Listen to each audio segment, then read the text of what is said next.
Hi, my name is Andre Fenton. I am an author and spoken word artist. I'm going to perform a poem for you today called A Letter to My 10-Year-Old Self. And it goes like, Dear you, this is going to get confusing, so bear with me. Know that dating is weird. Know that there's no clear-cut way to get it of just chess game saying the right thing at the right time. It just sort of happens or it doesn't.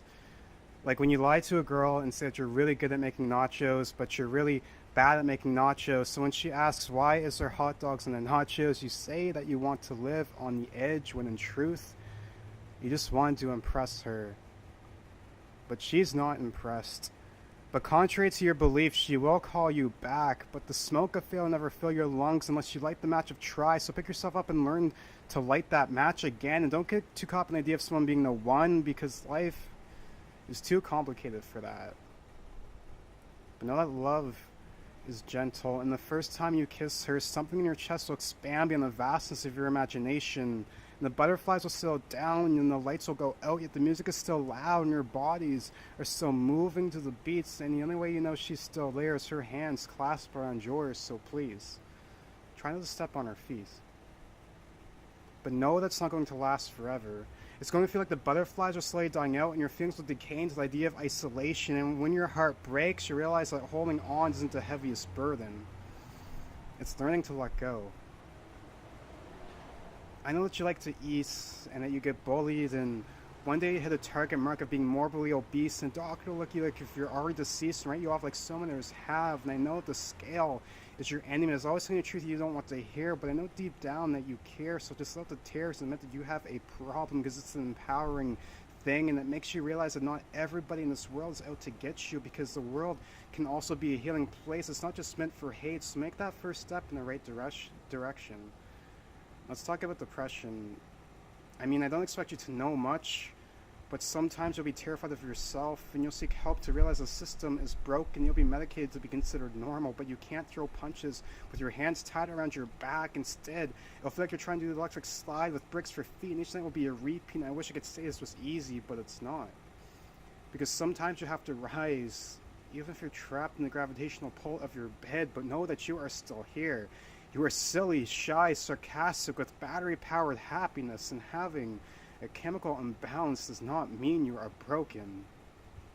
You'll find that the world is an intriguing place, and when you travel, you meet storytellers, poets just like you, and the first time you hit that stage, you realize that you are not alone. The switch will turn on, and you'll be the brightest star in the room, going supernova against all odds as you express the constellation of your mind, and there's a certain sense of beauty in the uncertainty, so try to express that through your poetry.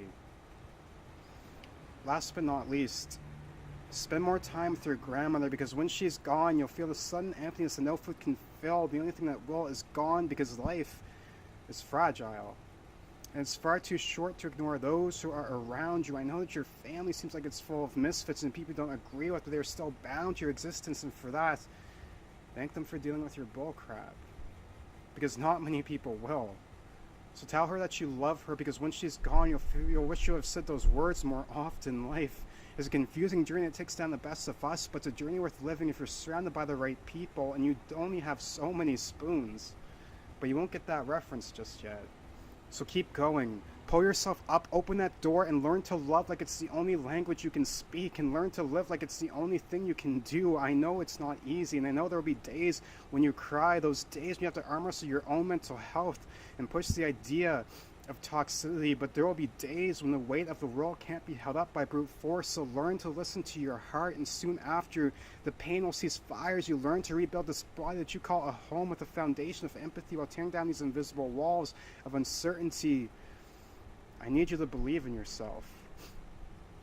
It's not too late to start over, but you also don't have forever, because we are all only hourglasses of time. But know that every day is the mountain that you'll make it to the top of, even if you don't want to. And you'll make it to stage to tell a tale while unpacking this baggage that you were supposed to clean a long time ago, and you'll be glad that you did.